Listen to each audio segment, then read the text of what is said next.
Assalamualaikum warahmatullahi wabarakatuh. Video kali ini kita akan membahas tentang resiko gagal bayar atau telat bayar pinjaman online legal lebih dari 90 hari di tahun 2023 ini.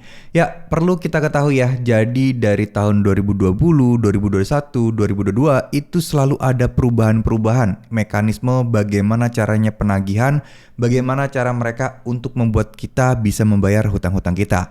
Tentunya ini juga beralasan karena ya kita tahu lah ya, orang-orang makin pintar, makin jago, dan juga makin ngerti tentang hukum pinjaman online, sehingga akal-akalan DC itu mulai sudah banyak diperbincangkan atau dipikirkan lebih baik lagi. Nah, di video kali ini di tahun 2023 ini apa saja sih yang berubah, dan kira-kira hal yang paling mencolok dan hal yang paling perlu kalian ketahui adalah tentang DC lapangan. Dimana ketika telat 90 hari, kalau di tahun 2020, 2021, itu adalah momen-momen dimana teman-teman harus waspada akan ada DC datang ke rumah. Cuman di tahun 2023 ini, itu udah nggak pengaruh lagi. Maksudnya bagaimana? Udah nggak ada bedanya lebih dari 90 atau kurang dari 90. Bahkan banyak kok pinjol yang 2 bulan udah lapor slik OJK, terus kemudian 1 bulan sudah datangin DC ke rumah dan lain sebagainya. Tapi itu tentu saja tidak berlaku di semua aplikasi pinjol ya. Kita pasti tahu lah ya, pinjol itu ada yang besar, ada yang kecil. DC-nya ada di mana-mana, ada juga DC-nya yang cuman di kota-kota tertentu aja, itu beragam dan macam-macam. Jadi kalau teman-teman mendapatkan ancaman yang berkaitan 90 hari dan lain sebagainya, sebaiknya teman-teman kaji ulang, teliti ulang, bersikap kritis terkait masalah hal tersebut. Karena siapa tahu itu bukan hal sebenarnya, tapi memang dilebih-lebihkan biar teman-teman sekalian merasa ketakutan dan mau melakukan segala cara untuk membayar hutang kalian. Ya terlepas mau gali lubang atau tutup lubang, itu bukan urusan pinjol mereka ya.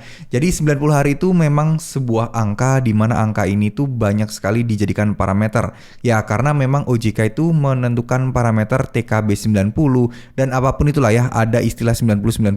Nah inilah yang dianggap menjadi 90 hari acuan. Jadi mungkin sekedar info aja, jadi TKB 90 itu merupakan sebuah indikator atau parameter di mana pinjol tersebut berhasil membuat nasabahnya atau nasabah-nasabah yang telat bayar atau gagal bayar berhasil membayar kurang dari 90 hari itu berapa persen. Toleransinya sih 5%. Kalau memang pinjol-pinjol tersebut sampai cuman dapat 89%, 90%, artinya ini underperform atau di bawah performa. Ya ini perlu diusut, perlu diaudit, kenapa kok bisa kebobolan seperti itu? Apakah tim analisisnya itu terlalu gampang mencairkan? Ataukah ada kesalahan-kesalahan SOP yang dilakukan sehingga membuat orang banyak kejebak di pinjaman online?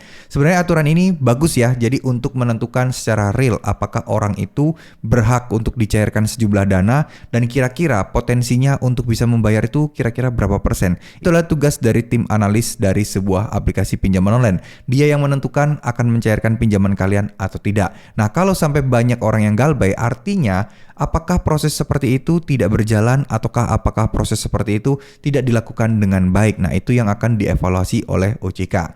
Nah, sekali lagi ya teman-teman, untuk masalah galbay mau 90 hari kek, mau 30 hari kek, tetap sama aja resikonya. Gak usah terlalu pusing.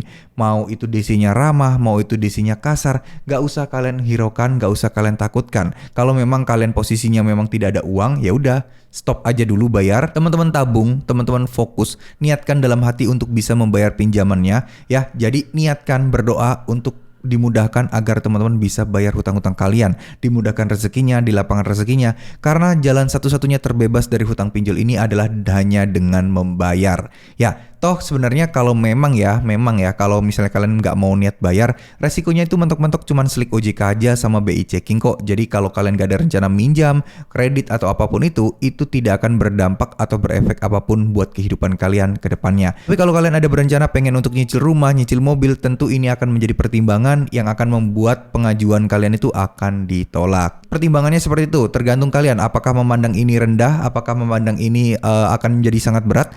Nah, itu tergantung perspektif kalian dan mental teman-teman sekalian. Saran saya sih perbanyak literasi, perbanyak membaca terkait masalah undang-undang seperti ini biar teman-teman lebih lebih tenang aja, gak gampang dibodohi dan gak gampang dimanipulasi oleh para oknum-oknum DC pinjol yang memang dengan sengaja ingin menyerang mental kalian agar kalian segera membayar. Terima kasih, mohon maaf jika ada salah-salah kata. Wassalamualaikum warahmatullahi wabarakatuh.